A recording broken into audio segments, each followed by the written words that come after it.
استغفر اللہ ربی من کل ذنب واتوب الیہ۔ استغفر اللہ ربی من کل ذنب واتوب الیہ۔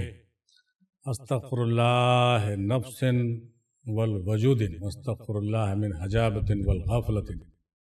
وقولوا آمنا صدقنا خالصۃ مخلصۃ بنفس بقلب بروح بسر بخفی وخفاء وانا حق لا الہ الا اللہ محمد رسول اللہ صلی اللہ تعالی علیہ وسلم۔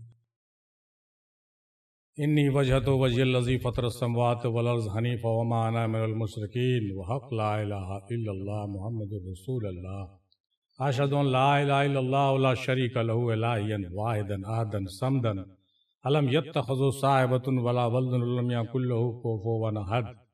لا الہ الا اللہ وحدہ لا شریک لہ لہ الملک ولہ الحمد وہو علی کل شیء قدیر۔ سبحان اللہ والحمد للہ لا الہ الا اللہ واللہ اکبر ولا حول ولا قوة الا باللہ العلی العظیم۔ تبارک الذی بیدہ الملک وہو علی کل شیء قدیر۔ حسبی اللہ نعم الوکیل ونعم المولا ونعم النصیر۔ قل انی صلاتی و نسکی محیائی مماتی للہ رب العالمین۔ اللہم صلی علی سیدنا محمد وسیلۃ علیک وآلہ وسلم کثیرا کثیرا حرفا حرفا الفا الفا دائما ابدا بعدد کل معلوم لک۔ الصلاۃ والسلام علیک یا رسول اللہ۔ الصلاۃ والسلام علیک یا حبیب اللہ۔ الصلاۃ والسلام علیک یا نبی اللہ۔ محترم سامعین حضرات، السلام علیکم ورحمۃ اللہ وبرکاتہ۔ تمام حاضرین مجلس اور آپ تمامی لوگ اس بات سے واقف ہیں کہ ہر مہینے کی طرح اس مہینے بھی ہم لوگ اپنے مجلس کا انعقاد کرنے کا شرف حاصل کر رہے ہیں، اور اس بار ہمارے ساتھ جو مہمان موجود ہیں جناب محترم طارق صاحب جو پٹنہ سے آئے ہوئے ہیں، یہ ہمارے مہمان ہیں آج کے مجلس کے، اور بہت شوق ذوق رکھتے ہیں۔ اس مجلس میں شرکت کرنے کا شرف ان کو حاصل ہوا ہے، یہ ملنے کے خواہش مند تھے پہلے سے، ہے نا، لہٰذا ان کو جو ہے اس موقع میں آنے کا موقع ملا ہے۔ آپ لوگ سبھی ان کا استقبال کیجئے اور ان کو جو ہے اپنے مجلس میں شریک رکھیے، شریک کیجئے، اور آج کی جو فیض و کرم اور جو گفتگو ہوگی اس میں پوری رات ہمارے ساتھ شامل رہیں گے، اور آپ لوگ بھی انشاءاللہ تعالی ہر بار کی طرح اس بار بھی شامل حال رہیے گا۔ بالخصوص آج ان کے آنے کے بعد ایک ایسا ماحول کریٹ ہو گیا، بلکہ یوں کہیے کہ پہلے سے ایک ایسا ماحول کریٹ ہو رہا تھا جس سے یہ اندازہ لگ رہا تھا کہ آج کچھ ہٹ کے کیا جائے، ہے کہ نہیں؟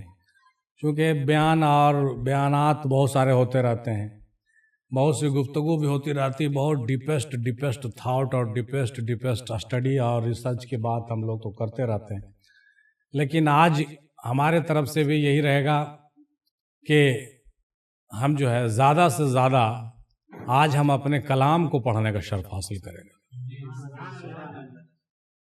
چونکہ آج کے مجلس میں کچھ لوگ ایسے موجود ہیں جو ہمارے کلام کے بہت شوقین ہیں، ہمارے اپنے لکھے ہوئے کلام کے بہت شوقین ہیں۔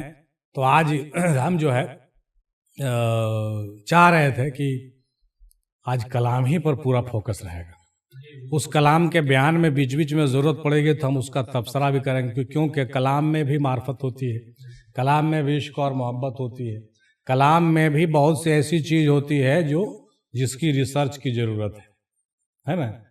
تو کلام کے حوالے سے آج ہم لوگ گفتگو بھی کریں گے اور کلام پڑھیں گے بھی، کلام کا پس منظر بھی پیش کریں گے، اور صرف اس لیے نہیں کہ آپ کو اچھا لگے گا، بلکہ اس لیے کہ آج بھیتر سے من ہی ایسا کر رہا ہے، مطلب پتہ نہیں ایسی کیا بات ہے کہ بھیتر سے من ہی ایسا کر رہا ہے صبح سے کہ آج ایک دم بالکل بیان پر فوکس نہیں کریں گے، آج کچھ اسکالر والا بات کرنے کا من ہی نہیں کر رہا، کچھ بدوان والا بات، اور کیا بولتے ہیں اس کو، خوب تعلیم تربیت، پڑھت پڑھت میری عمر بیت گئی، پڑھ نہ سکی ایک پارا، جب سے دیکھ لی تیری صورتیاں پڑ گئی 30 پارا، تیری صورت نظر میں ناچ رہی ہے نا بھائی؟ تو ہم لوگوں کا پھنڈا ہے، یہی تو سرمایہ ہے ہم لوگوں کا درویشوں کا سرمایہ کیا ہے؟ سرمایہ مانے سرمانہ نہیں، سرمایہ مانے پونجی ہے نا؟ ہاں، درویشوں کا سرمایہ کیا ہے؟ علم تو ہے ہی، عقل بھی ہے، علم بھی ہے، حکمت بھی ہے سرمایہ، لیکن سب سے بڑا سرمایہ درویشوں کا کیا ہے؟ عشق اور محبت، عشق اور محبت، جذبات اور درد ہے نا، سوز و تپس، ہاں سوز و تپس، یہی تو ہے روحانی غذا۔ ہاں، تو کہنے کا مطلب یہ ہوا کہ کیسا رہے گا اگر آج یہی رکھا جائے؟ کبھی کبھی یہ خیال آتا ہے دل میں، برابر یہ خیال دل میں نہیں آتا ہے، یہ خیال کبھی کبھی آتا ہے، کبھی کبھی میرے دل میں خیال آتا ہے نا بھائی؟ کوئی تھوڑی خیال آتا ہے۔ تو آج ایسا سچویشن، ایسا ماحول ہے کہ شاید آج اتنا من کر رہا آج کلام پڑھنے کا کہ سننے والے بھی تو ہی ہیں، اور اندر سے لگتا ہے کہ کوئی کہہ رہا ہے کہ صرف کلام پڑھو، کیا بحث بازی کرتا رہتا ہے، کیا لیکچر دے رہا ہے اتنا بڑا بڑا، کلام پڑھو، گنگناؤ، ہم سنیں گے تمہارا کلام۔ آج اتفاق دیکھیے کہ سننے والے بھی موجود ہیں۔ آج یہ جو بیٹھے ہوئے ہیں طارق بھائی، یہ ہمارے کلام کے دیوانے بھی ہیں، یہ عظیم صاحب ہمارے کلام کے دیوانے ہیں، اور آپ لوگ تو پہلے سے ہی ہے کہ نہیں؟ تو کہنے کا مطلب کہ کیوں نہیں آج اسی میں جو ہے مست ہویا جائے، کچھ کلام ہم پڑھیں گے، کچھ کلام آپ لوگ بھی پڑھیے گا۔ تو آج کی رات جو ہے سوز و تپس اور درد کی رات، اور عشق اور محبت کی رات تو ہے ہی، اسی میں جو ہے روحانی کشش اور محبت کی باتیں بھی ہوگی، کچھ ایسی راز و نیاز کی باتیں بھی ہو جائے گی بات کرتے کرتے کہ آپ کو بھی پتہ نہیں چلے گا کہ ہم کیا کہا کے چلے گئے اور آپ کا کیا کہا کے سن کے چلے گئے۔ آپ کا کام ہے مارک کرنا اور دیکھنا کہ کون کہہ رہا ہے، کس سے کہہ رہا ہے، اور کب کہہ رہا ہے، اور کیا کہہ رہا ہے نا؟ یہ مت دیکھیے گا کہ مائک پر پڑھ رہے ہیں، کوئی سن رہا کہ نہیں سن رہا ہے، اور ارے یہ تو فلمی انداز ہے، چلو ہٹاؤ، نہیں، اس دھوکے میں مت پڑیے گا، فلمی انداز کے دھوکے میں مت پڑیے گا، کلام میں ڈوبنے کا کوشش کیجیے گا، اور کلام کے لفظ کو پکڑنے کی کوشش کیجیے گا، اس کے تھیم اور اس کے جذبات اور اس کا جو پس منظر ہے اس کو پکڑنے کا کوشش کیجیے گا، تب آپ کو پتہ چلے گا کہ معراج کی رات رسول پاک نے اللہ سے جو 99,999 باتیں کی تھی وہ کیا تھا۔ پتہ نہیں، ہم تو ایسے ہی بول دیے 99,999، لیکن پتہ نہیں ہزاروں ہزار لاکھوں لاکھ باتیں کی تھی، تو وہ کیا تھا؟ عشق اور محبت کی باتیں تھی، ہے نا؟ لا کلامی گفتگو تھی، اور اس کے آگے کچھ ہوتا نہیں، سمجھ آئے کہ نہیں؟ ابھی آپ جو دیکھ رہے ہیں بات نکلے گی تو دور تلک جائے گی۔ ابھی جو آپ دیکھ رہے ہیں آپ کے گھر میں جو قرآن مجید ہے رکھا ہوا، تو آپ کو لگتا ہے کہ بس یہی اللہ کا کلام ہے اور کچھ نہیں، یہ نہیں لگتا آپ کو؟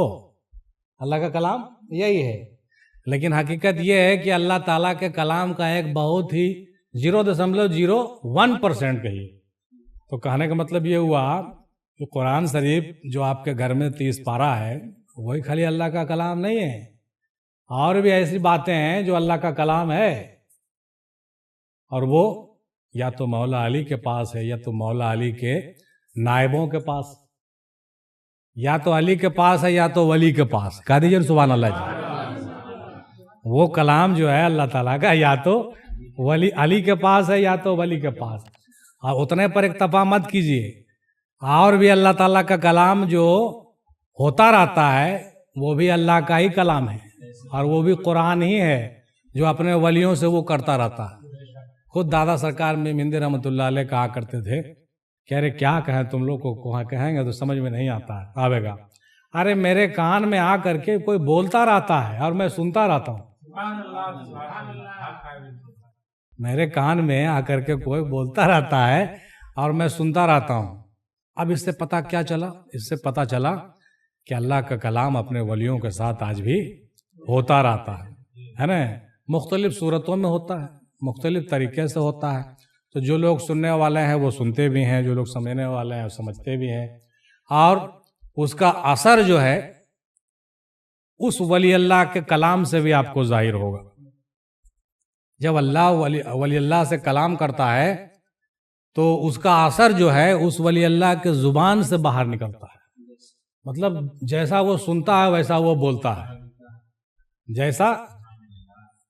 جیسا ان پٹ ویسا آؤٹ پٹ. جو داخل ہو رہا ہے دماغ میں وہی نہ باہر نکلے گا، جو آ رہا ہے وہی تو جائے گا، ہے نا بھائی. تو کہنے کا مطلب آج کی رات ہم لوگ کلام اور کلیم کی بات ہو جائے، ہے نا. کلام کے ساتھ کلیم کا چرچا انشاءاللہ تعالی ہوگا، بہت ہی مزیدار.